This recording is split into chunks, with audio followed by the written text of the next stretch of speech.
Eu saúdo os irmãos com a paz do Senhor. Amém. Irmãos, vamos utilizar a Bíblia. Aleluia, Jesus. Evangelho segundo escreveu Marcos, o capítulo de número 16, versículo de número 7. Marcos 16, versículo de número 7. Quando os irmãos acharem, os irmãos digam amém.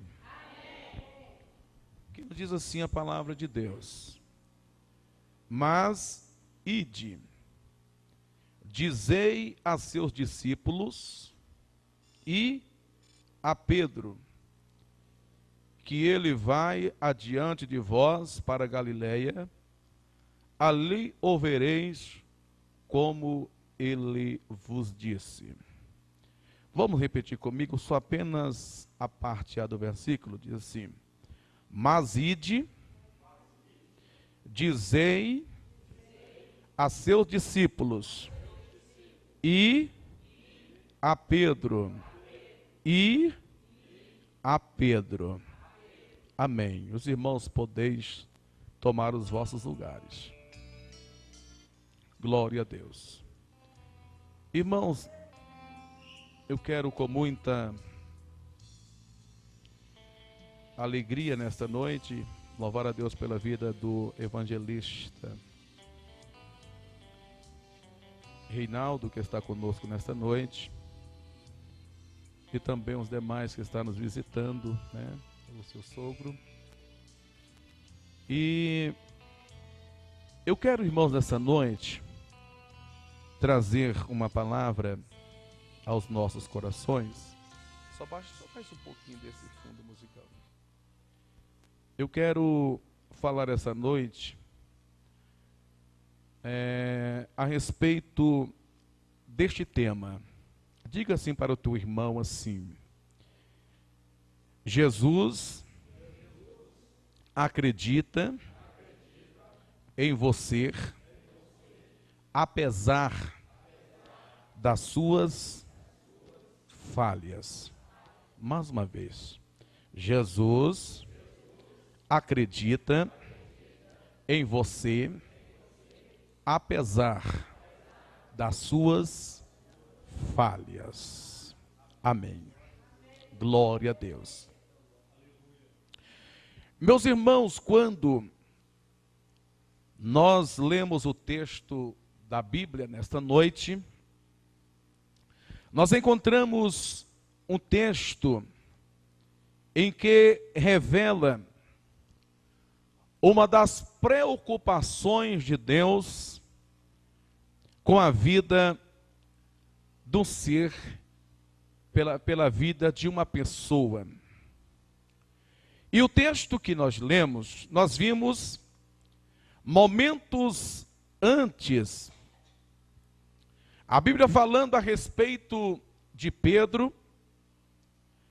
Pedro, ele chegou até Cristo com aquela autoconfiança, uma confiança na sua vida espiritual, uma confiança que ele estava vivendo naquele momento, e ele achava que pelas experiências que ele obteve com Cristo, ele jamais iria cometer uma falha que viesse a trazer na vida dele algo muito profundo a respeito da frustração.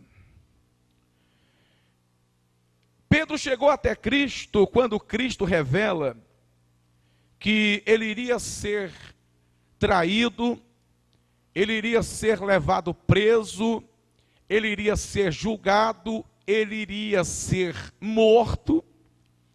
E quando isto foi revelado para os discípulos, e Jesus até então disse a eles que que um daqueles que estava com eles ali iria o trair. E quando Pedro ouviu essas palavras de Jesus, Pedro logo, ele disse ao Senhor: olha, Senhor, pode todos que estão aqui, eles podem cometer essas falhas que o Senhor está acabando de profetizar, mas eu conheço-me, eu sei que eu sou um crente acima da média, eu sou um crente que eu posso até mesmo cometer algumas falhas minúsculas, algumas falhas que às vezes pode até passar desapercebido, mas uma falha como esta de chegar a ponto de o trair, chegar a ponto de escandalizar no Senhor, então isto não é comigo não, porque eu me conheço. Eu sei da minha vida que eu tive com o Senhor, eu sei das minhas experiências que eu tive com o Senhor, então isto que o Senhor acaba de dizer, eu jamais irei cometer diante do Senhor.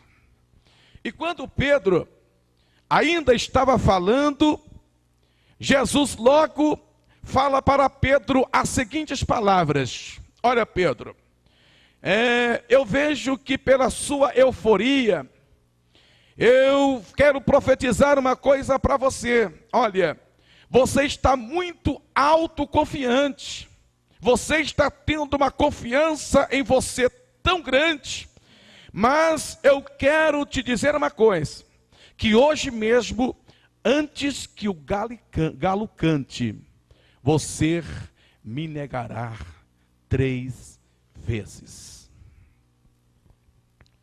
E quando Pedro ouviu essas palavras de Cristo, eu acredito que Pedro, ele logo já imaginou: jamais faria isto. Eu jamais vou negar o meu Senhor. Eu jamais vou cometer um ato tão grotesco como este. Jamais. Mas só que quando Jesus olha para nós, queridos irmãos, quando Jesus olha para os seus filhos, para os seus discípulos, é claro que Jesus, ele conhece a nossa estrutura. Às vezes, há momentos que nós nos sentimos tão gigante na vida espiritual. Há momentos que nós falamos assim: olha, eu estou voando nas asas dos anjos. Eu estou a ponto de explodir de tanto poder.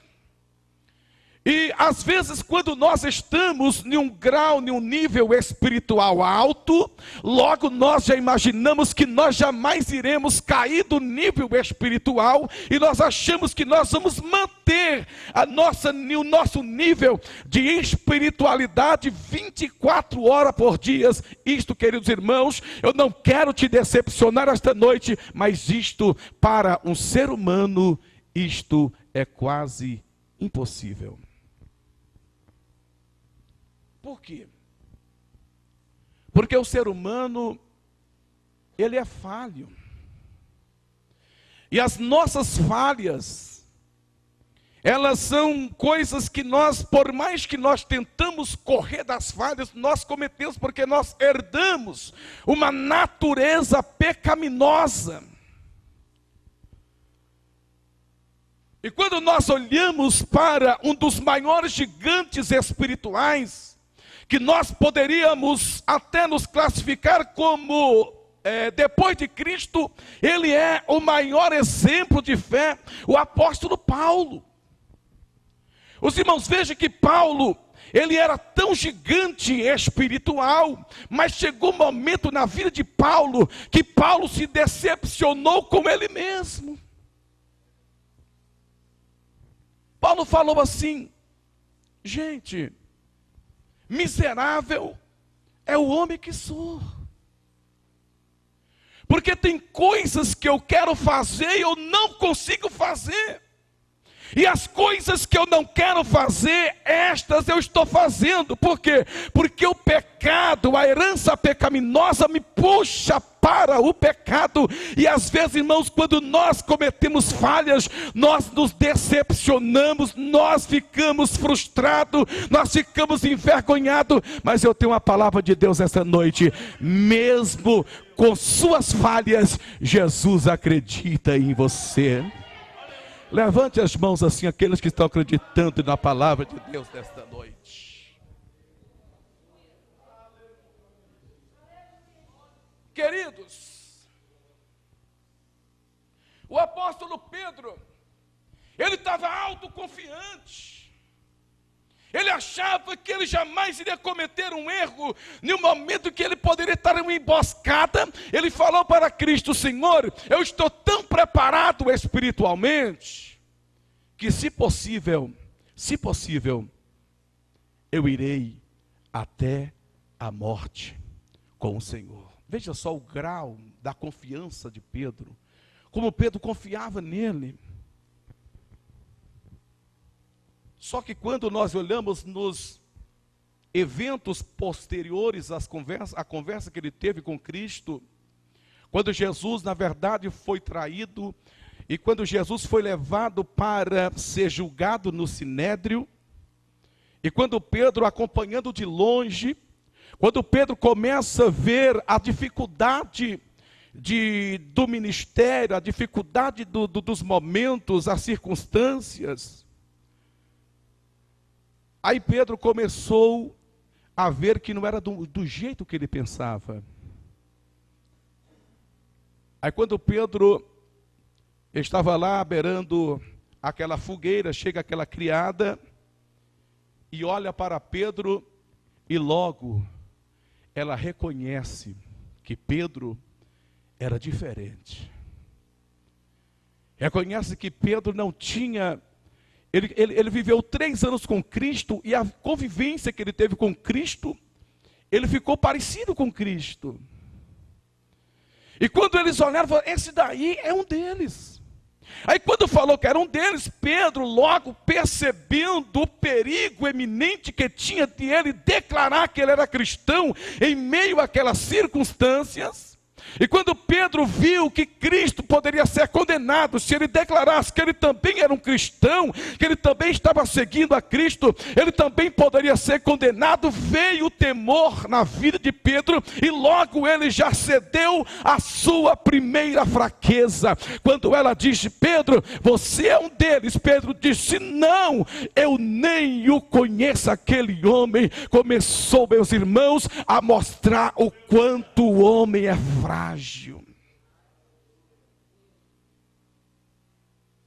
O quanto você é frágil. Quem sabe essa noite você chegou aqui, quem sabe com um sentimento de frustração da sua vida espiritual. Quem sabe você chegou aqui no seu coração dizendo: eu não sou nada. Eu estou frustrado comigo mesmo. Os meus erros cometidos são horríveis. E você está com aquele sentimento de remorso, de tristeza, porque você não conseguiu vencer essa peleja por causa das suas fraquezas. Queridos, apesar das suas falhas, o Senhor Jesus ainda acredita em você. Aleluia, glórias a Deus. Pela segunda vez Pedro negou a Cristo. Pela terceira vez, quando Pedro nega ao Senhor pela terceira vez, irmãos, quando Pedro olha, Jesus Cristo estava com os olhos fitados em Pedro, como que dizendo: eu não te disse? Eu sabia que você ia me negar. Eu sabia da sua fraqueza. Mas o olhar meigo de Cristo olhou para ele, mostrando o quanto o homem é frágil. E quando Pedro, irmãos, olhou para Cristo, Vê aquele sentimento de frustração da sua vida espiritual.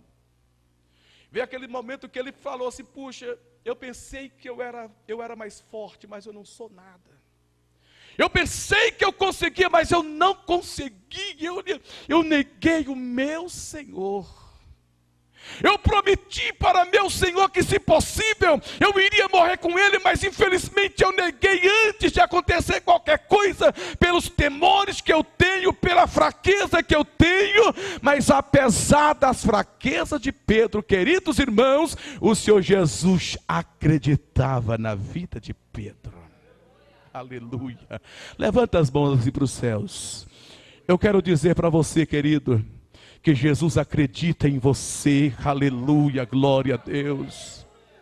Podem as pessoas não acreditar em você pelas suas fraquezas, pelas suas dificuldades espirituais, que você anda capengando, caindo, levantando, e o povo dizendo: esse não levanta mais. Jesus está olhando para você lá na frente dizendo: esse vai ser um pregador da minha palavra, vai ser um pastor, vai ser uma cantora, porque eu estou vendo algo que as pessoas não o veem. Aleluia. E Pedro, ele se frustrou, porque ele prometeu algo para Cristo e ele não conseguiu cumprir. E ele achava que a promessa que ele fez e não cumpriu, ele achava que aquilo acabou o ministério dele, acabou a vida dele espiritual, acabou com tudo. Não é assim que acontece conosco, irmãos. Não é assim que acontece com você. Você se lembra quantas promessas que você fez para Cristo? Principalmente quando começa o ano, né? Quando fazemos o culto da virada do ano, aí nós vamos e dobramos o joelho na virada do ano, e todos os crentes falam: Senhor, este ano eu vou jejuar mais. Oh Senhor, este ano eu vou contribuir mais. Oh Senhor, este ano eu vou, Senhor, orar mais. Este ano, Senhor, eu vou ser mais cristão, vou ser mais crente. E você se lembra, irmão, como é que você prometeu para Deus este ano, e como você começou o ano? Começou gigantes espirituais.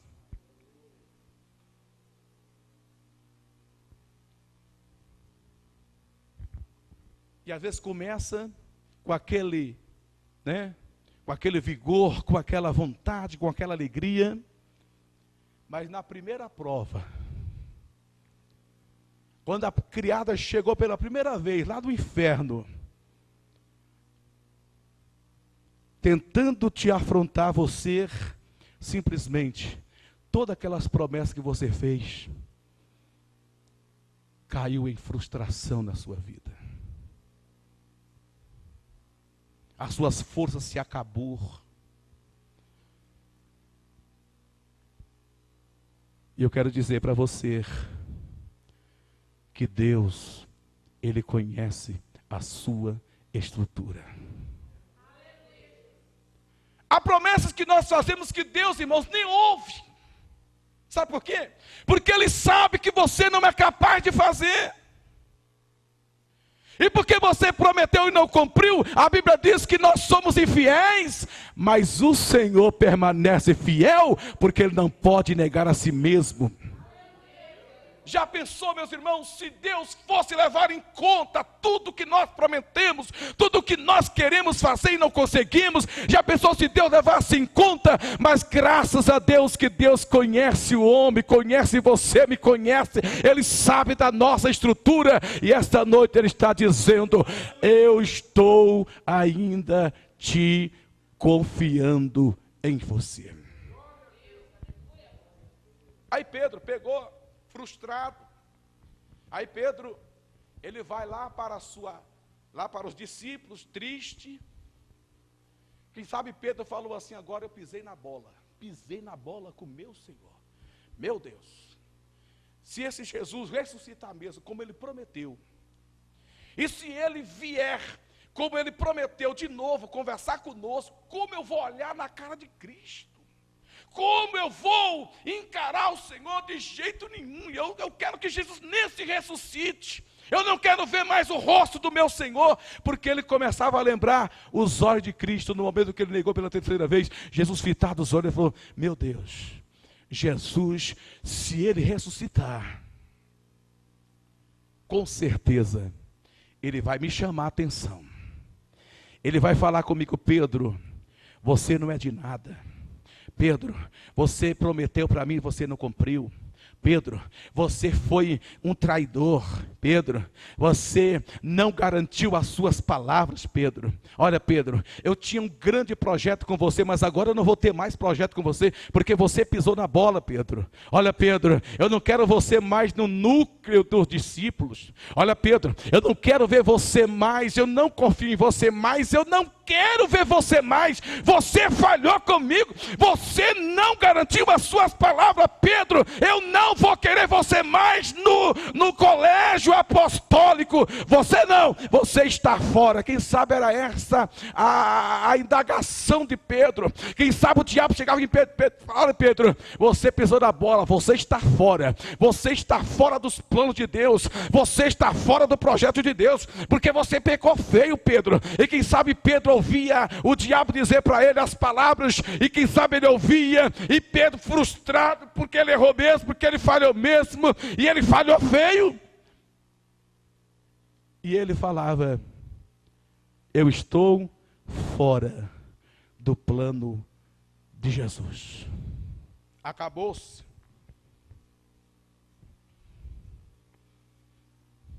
Mas daí as mulheres vão lá no sepulcro, as 3 Marias,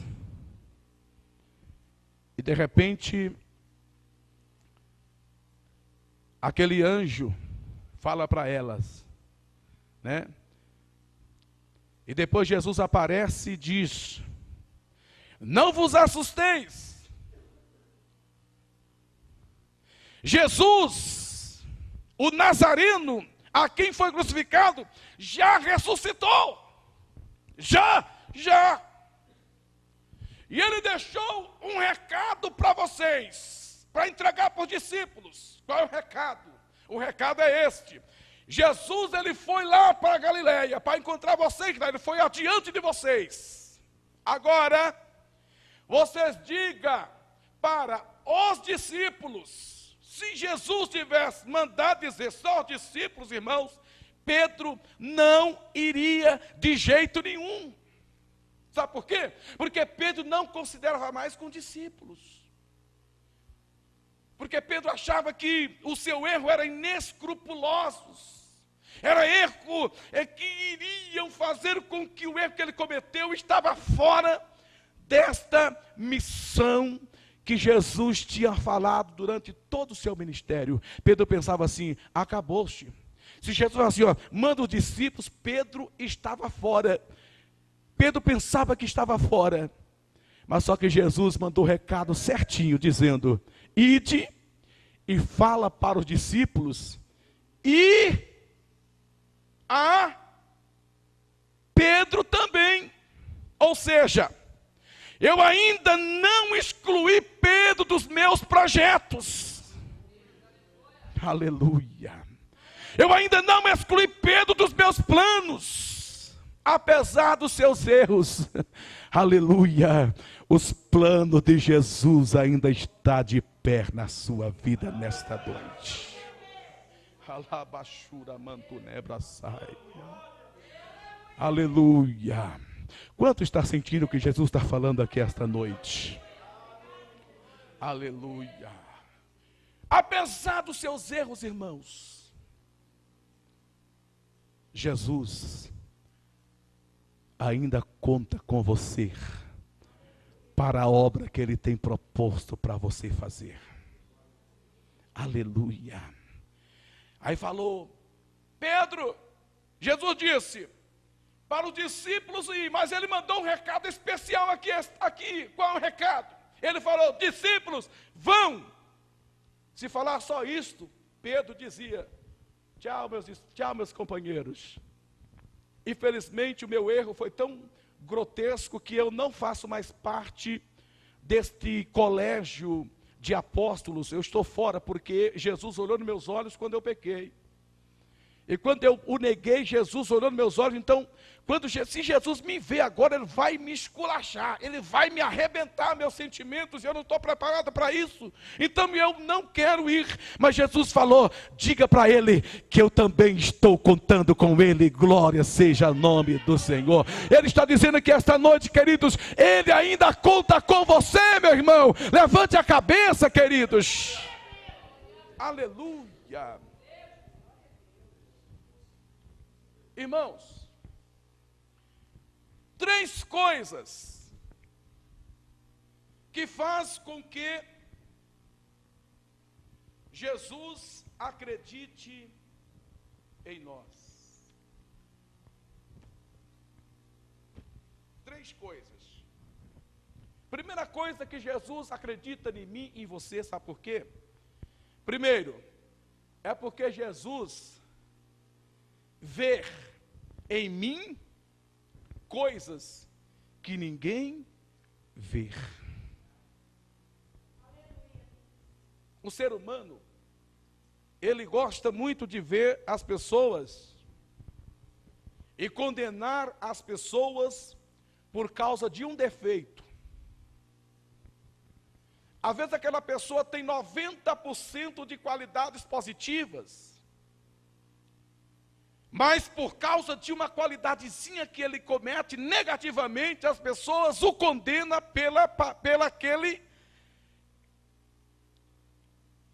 pelaquela minoria de defeitos.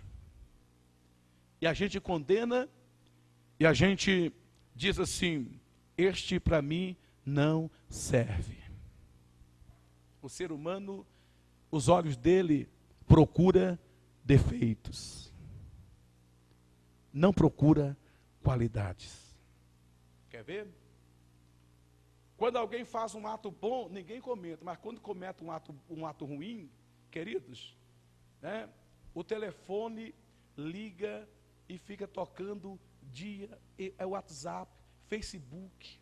Ó, a notícia, ó, na hora.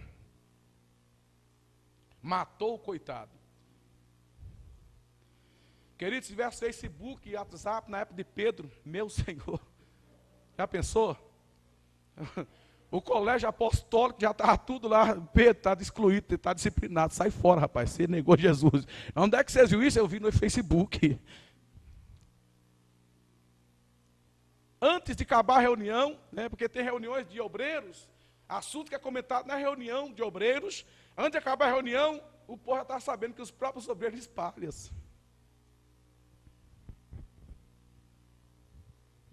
O pastor está falando, ele está no WhatsApp aqui já mostrando, o pastor falou isso, o pastor falou aquilo, né? Até grava, né? Gente, nós temos muita facilidade de ver defeitos e condenar as pessoas pelos defeitos que eles têm. Quem não tem defeito, quem não tem pecado, atire a primeira pedra nesta noite. Então Jesus, Ele vê aquilo que nós não vemos. Se nós fosse olhar para Pedro, nós falava, Pedro é um fracasso. Pedro é um fracassado que não aguentou a prova. Mas Jesus olhava para Pedro e dizia assim, Pedro não é fracassado, Pedro vai ser um futuro pregador e um grande ganhador de almas, glória seja dada ao Senhor. Ele viu em Pedro uma coisa, um talento sobrenatural, um talento fora do normal para pregar. Então Jesus diz, essa falhinha que você cometeu não vai estragar o projeto que eu tenho na sua vida. Essa falhinha que você cometeu, Pedro, é para você entender que você não é nada. É para você entender que a obra é feita pelo meu poder e não pelos seus dons naturais. Aquilo que ele cometeu, queridos, é porque Pedro estava muito autoconfiante. Tem hora, queridos irmãos, que nós estamos muito confiantes. Tem hora que nós, pelas nossas habilidades, pelas nossas orações, eu oro bastante, eu jejum bastante, então eu estou confiante. Eu sou confiante. Eu estou edificado da minha própria santidade. Eu estou edificado na minha própria autoconfiança. E quando nós estamos autoconfiantes, Deus não opera.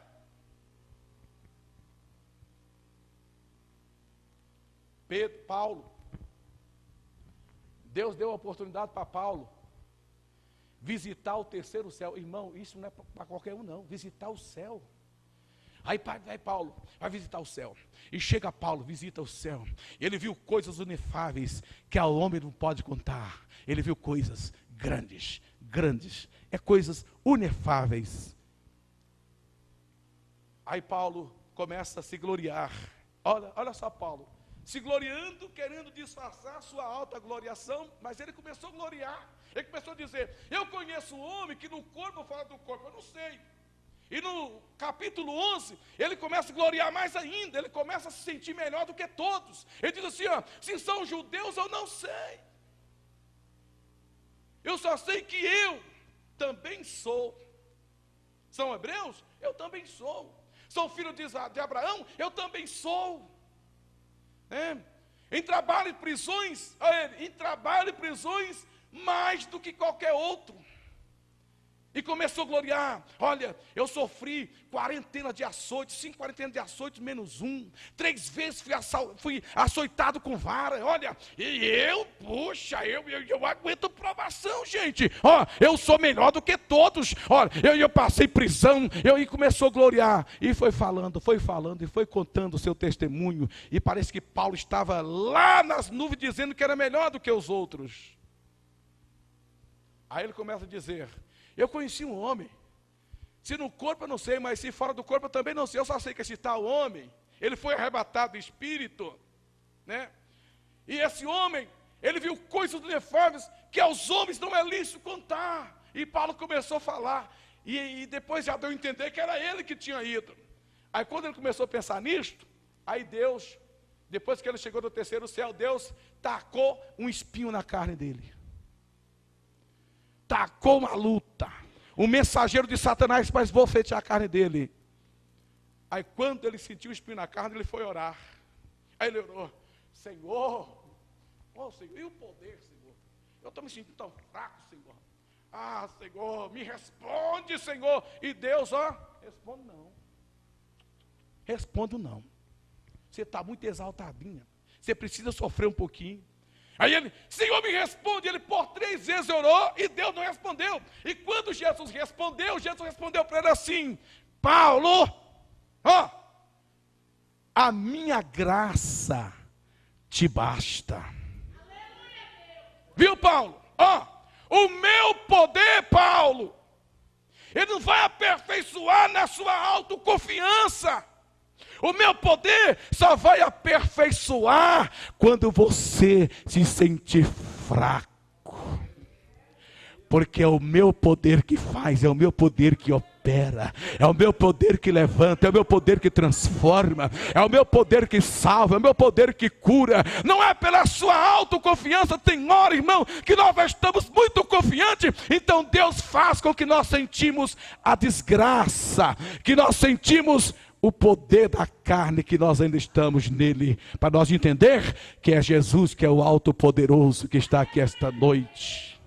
Então a primeira coisa é que Deus, Ele vê em nós coisas que nós não vimos, e a segunda coisa é para nós entendermos que nós não somos nada. Paulo diz, miserável homem que sou, quem me livrará do corpo desta morte? Então nós não somos nada. Você está aqui esta noite não porque você é bom, não porque você tem méritos para isso. Você está aqui nessa noite por uma coisa chamada misericórdia do Senhor na sua vida. Glória a Deus.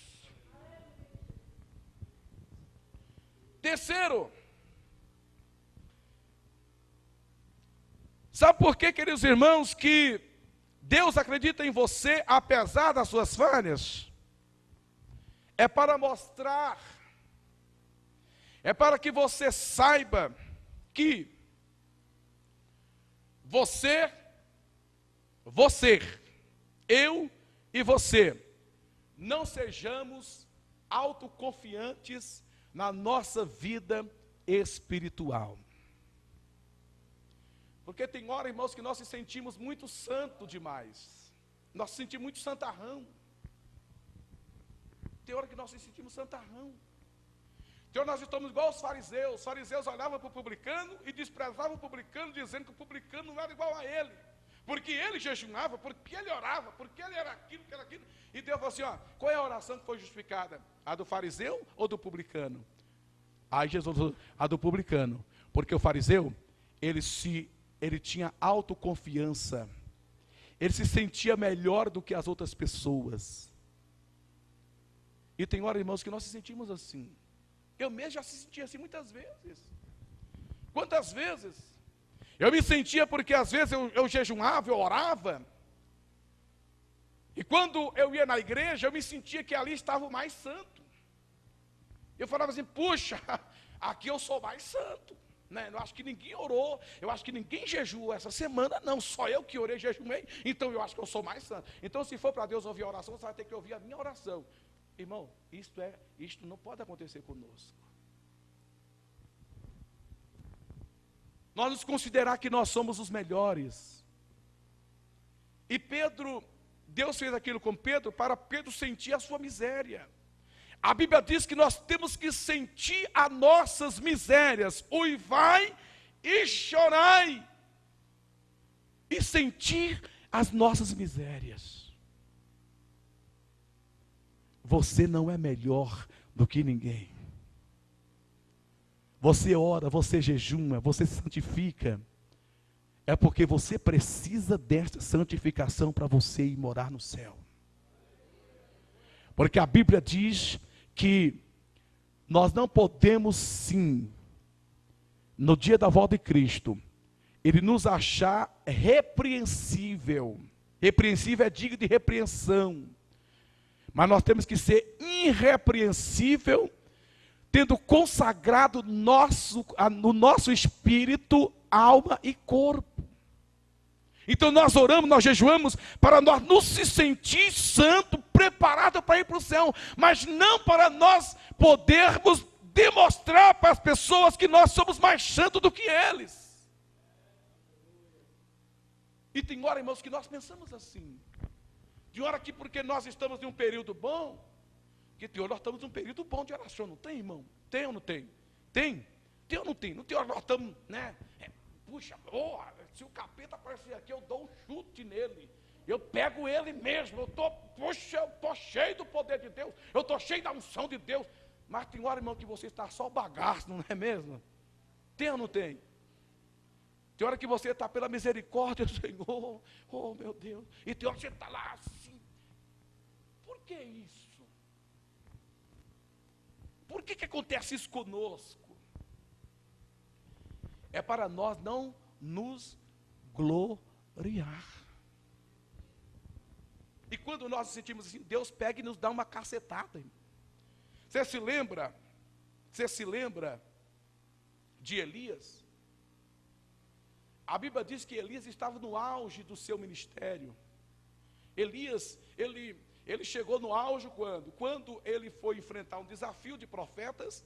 E a Bíblia diz que somente a sua oração que foi respondida com fogo. O fogo desceu lá do céu, ó, pá, pegou no altar e o povo se avivou. E o povo falou, puxa vida, chegou o pregador, hein? Esse daí é pregador. E ele falou, eu sou melhor mesmo, gente. Opa, comigo é assim mesmo. Eu oro, o fogo desce do céu mesmo. E comigo o bicho pega para pegar mesmo. Negócio comigo é fogo puro mesmo. E Elias está virado um tatu-peba de fogo.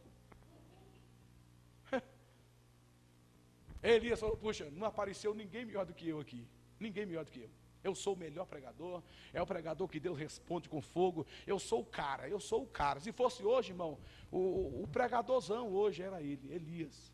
Você acha que nos congressos ia convidar pregadorzinho? Não ia nada. Elias, a agenda dele ia ser disputadíssima. E quanto queria cobrar? Ia vai ter o secretário para poder cobrar, fazer igual tem pregadores hoje, que é R$8.000 por noite. Aí Elias ia ser o cara, como diz hoje, o bicho da goiaba. Ele era o pregadorzão. Aí Elias pensou que o auge dele agora ele ia subir, ia crescer, cresceu o ministério do homem, saiu da peleira do rio de Querite, porque agora chegou no auge, ministério de fogo. Já pensou, irmãos, como é que seria os cartazes, como seriam os anúncios quando Elias fosse pregar numa igreja? Tanta gente vinha para ver o pregador Elias. Aí Elias saiu com seu companheiro. Olha, nós somos o cara, gente. Olha, meu irmão, ó, acabou o problema, viu? Estamos cheios do poder, Deus responde com fogo. Eu sou o pregador, eu sou melhor do que todo mundo. Só que Deus mandou uma perseguição na vida de Elias, uma perseguição tão grande, que momentos depois Elias estava lá debaixo de um zimbro, no seu ânimo, pedindo a morte. E Elias falando assim, eu pensei que eu era melhor do que meus pais, mas eu não sou melhor. Elias começou a reconhecer a sua miséria, reconhecer o seu fracasso, as suas fraquezas, as suas dificuldades para prosseguir. Ele achava que o seu ministério acabou ali por causa de uma perseguição. Tem hora, irmãos, que nós passamos deste jeito. Tem hora que nós nos achamos tão bom, tão importante, às vezes quando nós pregamos, né? Às vezes eu prego uma mensagem e nós ficamos alegres, e nós já logo ficamos querendo ouvir. Quem vai falar que eu preguei bem, gente? Aí você chega lá, irmão, o culto hoje foi bom? Pois é, irmão, e a pregação, hein? Como é que foi a pregação? Querendo ouvir um elogio da pregação, o irmão canta, e o cantorzinho chega, irmão, você viu o culto, eu vi, irmão, e como é que foi o louvor? Eu cantei. Pois você cantou? Eu cantei, querendo ouvir alguém elogiar ele. Elias pensou assim, quando eu acabar de pregar, o mundo inteiro vai vir pedir autógrafo, e vai vir fazer agenda. E Elias pegou e não viu nada de acontecer, viu uma perseguição violenta. Aí Elias, eu pensei que esse negócio dos fogos, dos poderes, não iria mais ter perseguição, não ia ter mais luta, aí que nós se enganamos. Quando nós viemos poder, se prepare, queridos. Se você está na presença de Deus, se prepare, porque vai vir luta, vai vir perseguição, mas ser forte, porque Jesus ainda acredita em você. Glória a Deus. Elias, ele falou, Deus, me mate.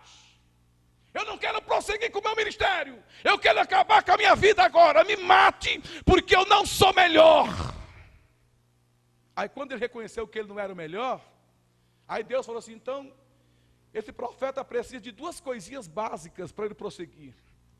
Quais são as coisas básicas? Depois que ele reconheceu que ele não era o melhor, aí Deus então falou assim, anjo, desce lá embaixo e manda duas coisas que o profeta precisa ter.